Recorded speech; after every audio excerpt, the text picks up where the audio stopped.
Parents की हमेशा यही कंप्लेंट रहती है कि उनके बच्चे गेम्स बहुत खेलते हैं, पढ़ाई से ज्यादा गेम्स में लगे रहते हैं। लेकिन इन गेम्स में ऐसा क्या है कि बच्चे इन्हें इतना पसंद करते हैं? अब गेम्स में ऐसा क्या है ये बच्चे जानते हैं लेकिन बड़े नहीं जानते, क्योंकि गेम्स आपके दिमाग के लिए काफी अच्छे हो सकते हैं। अब बच्चों, खुश होने से पहले ये वीडियो देख लो। एंड डियर पेरेंट्स, आपको भी मैं निराश नहीं करूंगा। गेम्स खेलने के कुछ फायदे भी हैं और कुछ नुकसान भी। गेम्स खेलते समय आप एक अलग ही दुनिया में पहुंच जाते हो। आप ऐसी चीजें कर सकते हो जो आपने पहले की ही नहीं थी। इस नए और शानदार एक्सपीरियंस की वजह से आपका दिमाग डोपामिन रिलीज करता है, हैप्पी हार्मोन।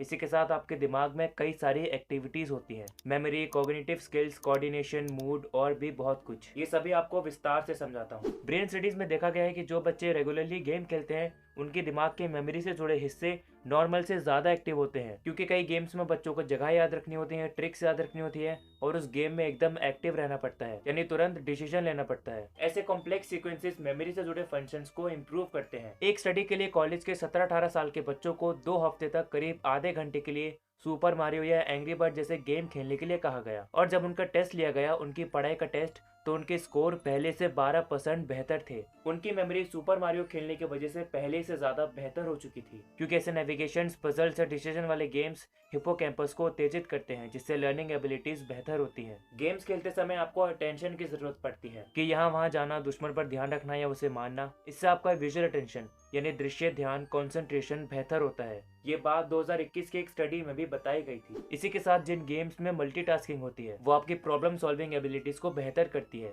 क्योंकि गेम्स आपके दिमाग के frontal lobe, parietal lobe, temporal lobe जैसे पार्ट्स को अफेक्ट करते हैं, जो अटेंशन, मेमोरी और सेंसरी परसेप्शन के लिए रिस्पॉन्सिबल होते हैं। कोऑर्डिनेशन की बात करें तो ये आजकल के कई गेम्स में होता है, जैसे कि मिनी मलेशिया या फिर अमंग अस, जिसमें टीम के साथ खेलना होता है। ऐसे गेम्स प्री फ्रंटल कॉर्टेक्स और सेरिब्रम को एक्टिव करते हैं। साथ ही लेफ्ट फ्रंटल आई फील्ड, ये रीजन लेफ्ट फ्रंट लोब में होता है, जो वॉल्यूंटरी आई मूवमेंट को कंट्रोल करता है, और ये साथ में मिलकर हाथ और आंखों का कोऑर्डिनेशन बनाते हैं, जिससे फाइनल मोटर स्किल बनती है। ऐसे गेम्स खेलने से हाथ और आंखों का कोऑर्डिनेशन बेहतर हो सकता है। आपका भी ऐसा हुआ है कि आपका छोटा भाई या बहन गेम खेल रहा हो और आपने उनके हाथ से अचानक फोन छीन लिया हो और आपका भाई आप पर चिल्लाने लगे, गुस्सा करने लगे? गेम में जीतते समय वो उसे खुशी से खेलते हैं, लेकिन हारते समय वो गुस्से में होते हैं, क्योंकि ऑल इन ऑल गेम्स आपके मूड को बदल सकते हैं। बदलने से ज्यादा वो आपके मूड को एक तरह से हैक कर सकते हैं। गेम्स आपको रिलैक्स कर सकते हैं, आपको खुश कर सकते हैं और आपको दुखी भी कर सकते हैं, क्योंकि गेम्स खेलते समय आपका दिमाग डोपामिन रिलीज करने के साथ आपके दिमाग का न्यूक्लियस एकम्बस और वेंट्रल एरिया भी एक्टिव हो जाते हैं, जो प्लेजर और मोटिवेशन को कंट्रोल करते हैं। इसलिए जब आप कोई पॉजिटिव इवेंट से गुजरते हो, जैसे कि गेम में जीतना,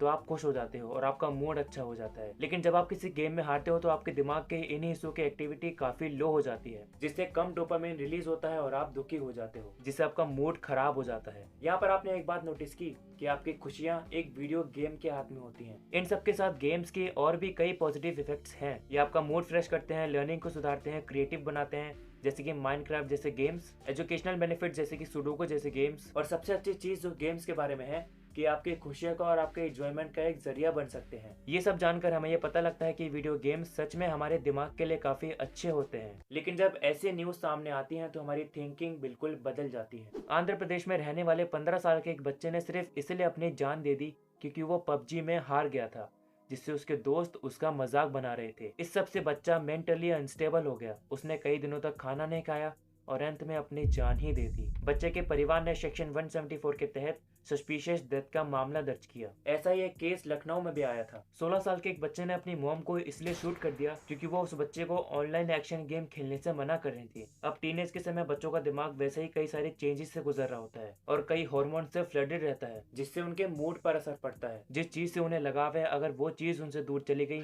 तो वो जंगली बंदर जैसे बन जाते हैं। इस सब का सिंपल कारण है कि आजकल के बच्चे गेम्स को गेम्स की तरह नहीं खेलते, बल्कि एक ट्रेंड की तरह खेलते हैं। आपने देखा था ना, पबजी, अमंग अस, माइनक्राफ्ट जैसे गेम्स कितना ट्रेंड में चले थे कि सभी उन्हें खेलने लगे थे। ये ट्रेंड इतना ज्यादा बढ़ जाता है कि गेम्स खुशी का जरिया नहीं रहते, बल्कि एक एडिक्शन बन जाते हैं। और आउटडोर गेम्स अभी के समय के बच्चों को पसंद ही नहीं आते, क्योंकि शायद बच्चों को स्कूल, ट्यूशन, क्लासेस से टाइम ही नहीं मिलता, या उन्हें आउटडोर गेम्स में बंदूक चलाने को नहीं मिलती। ये एडिक्शन दिमाग के ग्रे मैटर को कम करता है। ग्रे मैटर एक टिश्यू है जो दिमाग और स्पाइनल कॉर्ड में होता है। ये न्यूरॉन्स की सेल बॉडी से बना होता है और ये मूवमेंट, मेमोरी और इमोशंस को प्रोसेस करता है। अगर ये कम हो जाए तो आप समझ ही सकते हो कि क्या हो सकता है। इस सब से एक इंसान को अपने इमोशंस को कंट्रोल करने में दिक्कत हो सकती है, जिससे एंग्जाइटी जैसी कंडीशंस भी हो सकती हैं। वीडियो गेम्स तो सिर्फ आपके दिमाग को हेल्दी रखेंगे, लेकिन आउटडोर गेम्स आपको मेंटली के साथ फिजिकली भी हेल्दी रखेंगे। जो शायद एक दिन आपको ओलंपिक तक भी पहुंचा सकता है। पेरेंट चाहें तो वो अपने बच्चों को स्पोर्ट्स या मार्शल आर्ट जैसी चीजों में इवॉल्व कर सकते हैं, ताकि उनका बच्चा ऐसे खेलों का मजा ले सके और उनका स्टेमिना, फिटनेस और परफॉर्मेंस बेहतर हो। इसलिए अगर बड़े बुजुर्ग आउटडोर गेम्स खेलते हैं तो उनकी हेल्थ बेटर रहती है। हर खेल अच्छा है, आउटडोर गेम्स, इंडोर गेम्स या वीडियो गेम्स, लेकिन उनका मजा लो। अगर एडिक्शन बन जाए तो आपके दिमाग और आपके हेल्थ के लिए वो अच्छा नहीं रहेगा। अगर बच्चे ये वीडियो देख रहे हैं या फिर कोई गेम को पसंद करने वाला ये वीडियो देख रहा है तो मैं उसे बता दूं कि ऐसा नहीं है कि दिन पर दिन गेम खेलने की वजह से आपके दिमाग में कुछ गड़बड़ हो जाएगी या आप बुरे बन जाओगे। गेम्स खेलना आपके लिए काफी अच्छा है, जैसे कि मैंने आपको बताया। इनका मजा लो, लेकिन ऐसा नहीं करना है कि हारने पर किसी का मजाक उड़ाओ या सिर्फ गेम्स खेलने से ही आपको खुशी मिले। बस उन्हें एंजॉय करो। और आपको एक बात बताऊं, मुझे ये वीडियो बनाने का आइडिया भी एक गेम खेलते समय ही आया था। B scientific, be curious and thanks for watching.